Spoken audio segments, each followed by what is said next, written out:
6 ways to add new things into your life to stir things up. The two enemies of human happiness are pain and boredom. When you feel bored, you are robbed of hopefulness and excitement. Boredom forces the mind to slip into a state of complacency, and in a way, weakness. Letting boredom interfere with your happiness is optional, so don't let it happen.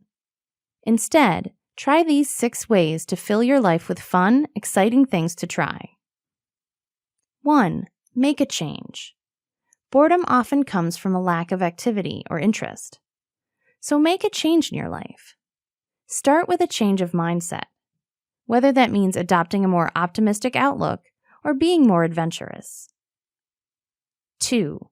Don't limit yourself. If you really want to stir things up, you need to stop putting limitations on yourself. You're capable of whatever you want to do. It may take some hard work, but you can get there. 3. Go with your gut. There's a voice in your head saying, do it, and another voice saying, wait, let's take a pause. Sometimes it's good to listen to the rational, logical side of your brain. Other times, you need to go with your gut feeling, especially when you're trying to branch out and try new things. 4. Baby steps. Have you ever heard of taking baby steps toward something? We can't always make giant leaps toward our goals or our dreams.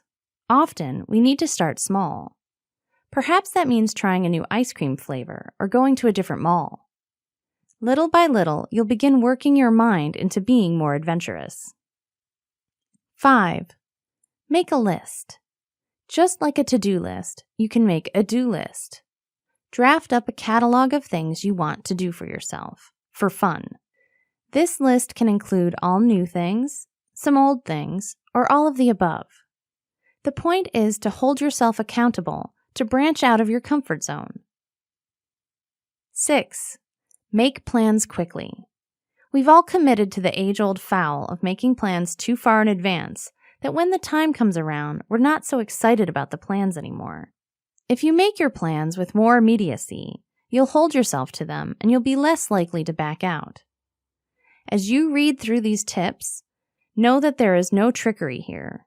You're not trying to play games with your own mind. You're learning how to read your mind so that you can accomplish big things and try exciting things throughout your life. Good luck!